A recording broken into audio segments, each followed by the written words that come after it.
Hi, I'm Evan Carmichael, and in today's video I wanted to answer a question from one of my readers, Hermione Gilda. I hope I pronounced that properly. She is a mother and an entrepreneur and is having a hard time balancing her career and her family life as well, and is wondering if I could give her some advice.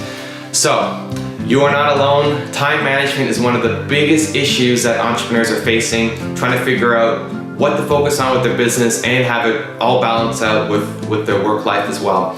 So the things that I would try to remind you of, the things to focus on, is look at the things that you can do that give the most value to your customers, where you can have the biggest impact, where you can be the most helpful, and try to focus on those things that you're really good at, that you know can help a lot of people or really help your target customer, because that's the unique value that you can bring. So you want to really make sure you're spending time doing that, and everything else you want to slowly eliminate, delegate, and automate away so that you have time to focus on what you're really good at. So quickly about my story, and I was not that great when I first started up as well with time management. And the first part was eliminating. So look at all the things that you're doing that you might think add a lot of value, but don't really. A good story for me was I used to take minute notes. So if we had meetings, I would always take notes of the minutes. So what we talked about, a summary of the conversation. And it would take me a long time to make these minutes, and then I'd send it off to people and figured, oh, this is great value that I'm adding on top. And it turned out people didn't really care about my minute notes. So I was spending all this time doing something that wasn't really value add, so I eliminated it. And there's a lot of other things that you could probably eliminate from your day-to-day that probably isn't that useful or that valuable. The next step we want to look at is automating. So what are some of the tasks that you do that you can automate to make your life a lot easier? A great story for me was using accounting software. It's so easy to do my annual and quarterly books. Just download all my statements in my accounting software. It takes me 20 minutes every quarter and I'm done. So look at technology as a way to automate some of the things that you're doing that might be really time consuming, that hopefully you can take off the plate and automate over to technology. The last part is delegating, and you want to make sure you go in that order, where you're eliminating first, then you're automating, and then you're delegating, because delegating is likely going to be the most expensive part, and that's where you're giving tasks to other people. And it doesn't have to start off doing full-time. You hire somebody, it costs you a lot of money, and you start going bankrupt. But if you can hire somebody, even for a short amount of time, the first person I hired was for 1 hour a day, and he would do some data entry for me, and that saved me 1 hour a day. And so now I had an hour to focus on growing my business. So think about some of the tasks you can do that you can delegate away as well. There are great services now like Odesk and Elance, where you can find people who may not work close to you, but can be in different countries and spread out and can do a lot of the tasks for you at pretty good wages.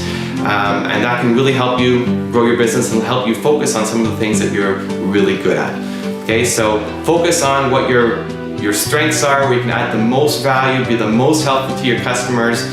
Then look at how you can eliminate, automate, and delegate everything else away. And hopefully that'll give you the stepping stones you need to build a successful business.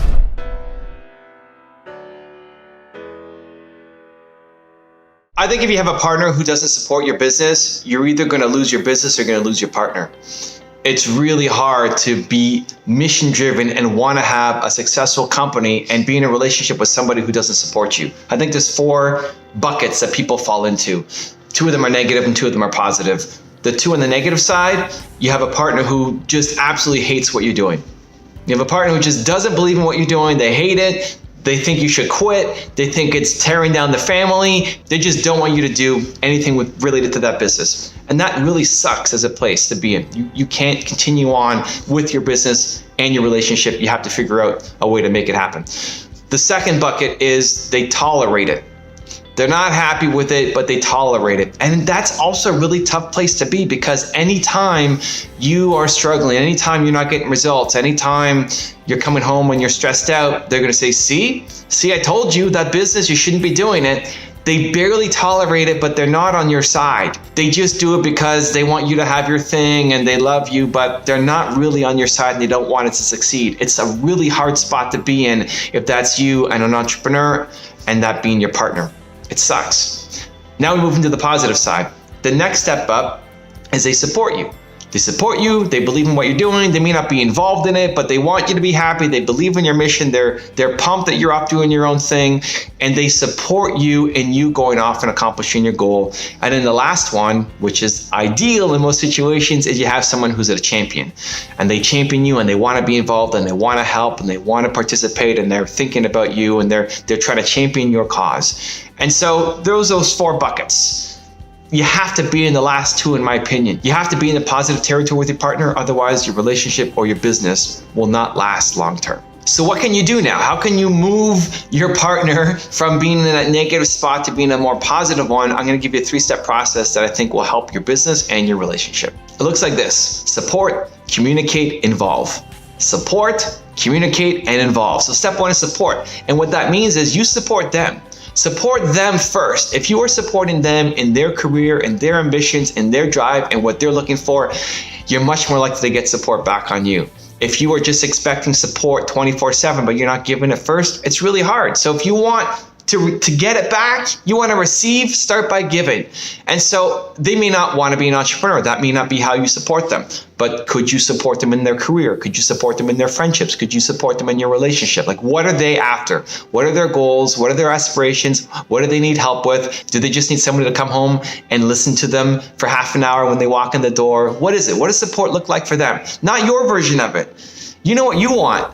What's their version of it? And how can you support them in accomplishing their goals, their ambitions, their aspirations? You support them first, and then you'll get a little more support on your end, I promise. Step number 2 is communicate.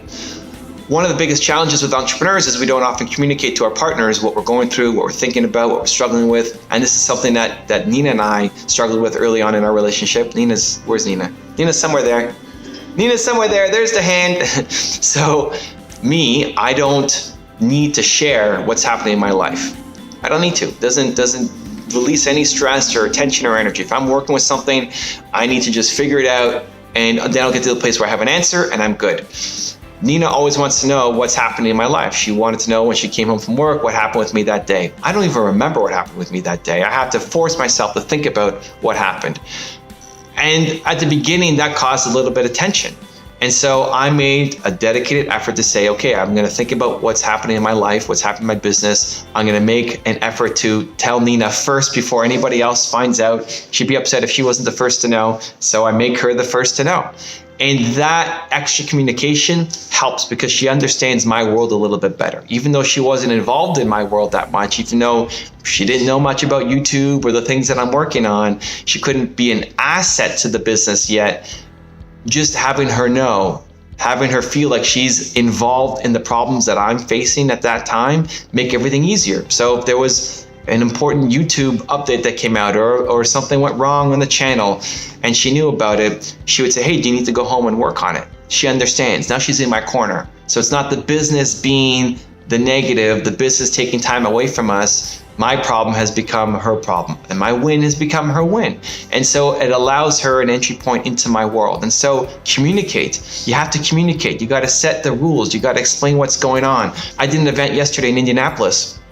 And an entrepreneur came up at the end and was talking to me about how he feels the same way, where he's like super stressed out at work and his business, and he comes home and he has no more energy left. And then he comes and his wife wants to talk immediately about what happened to him during the day, and he just wants some time to relax.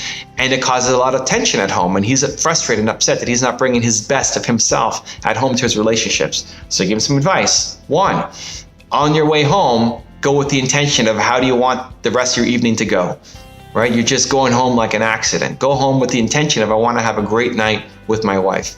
2, work on communicating, explain. If you're stressed out, say why you're stressed out. Don't take it out on your partner. Go home and say what happened to you and why you're so stressed out. And by you explaining it, you're bringing her into your world. She's more likely to understand and support you. That's how you can get somebody from just tolerating what you're doing to supporting you, because they see how important it is to you. And the storytelling brings them into your world. And then 3, just a communication on that part of maybe you need 20 minutes to yourself when you come home.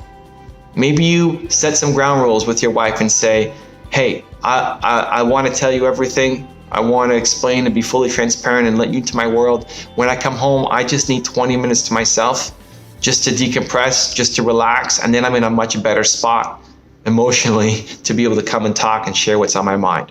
chances are she'd understand that. But you just set that up. You set that communication up before so that when you come home, it's not this giant fight every night. So step 2 in building a better relationship is communication. And then step number 3 is involving them. See what you can do to involve them into your business, into your mission, into your values, if there's a fit. So I'm filming this from an Airbnb here in Indianapolis. I made a commitment to my wife and I said, I'm gonna take you to every city in North America with 1 million+ people. I did that because she liked to travel and I like meeting entrepreneurs. So how about we combine these things together? Nina loves organizing events. She loves putting on events, doing all the detail work, all that stuff that I'm not a huge fan of, but I didn't have a lot for her to do in my business, right? She didn't want to be in front of the camera. She didn't want to do YouTube stuff. Organizing events was not a big part of what I did. I do 2 events a year in Toronto, one in May, one in September, teaching people how to be thought leaders and make money from it. And she definitely helped out a lot in putting those events on and booking the restaurants and all of that stuff. She was a huge lifesaver. But it's not enough to be heavily involved. It's definitely not a full-time job. So I said, well, what if we found a way to integrate it? What if we combined your love of traveling, your love of organizing events, my love of helping entrepreneurs, and we smush all that together and we created this tour. We created this Frankenstein creation where I'm visiting in 90 days, 23 different cities. And that was a co-collaboration, right? That was a co-effort on our part to combine our missions together, what we love doing, and find a way to work together. What's gonna happen in the 90 days? I don't know. Does Nina go back and get another job? I don't know. Does Nina find another path to continue on in my business? I don't know. We're gonna be different people by the end of the 90 days. And so we're open to being able to do more together. And so following that 3-step process, thinking about how first you can support them on what they're doing, then thinking about how you can communicate better, just to express what you're going through, and then 3, trying to figure out how can you involve them more in what you're doing, not forcing them to do something that they don't want to do, but finding an opportunity of how they can combine their passion with your mission as well. I think makes for a much better work-life integration and a happier relationship as well as a business. If you want to see how you can become the best version of yourself, check out the video right there next to me. I think you'll enjoy it. Continue to believe, and I'll see you there. I think everybody has Michael Jordan level talent at something. You could be the Michael Jordan of something, and most people never find it.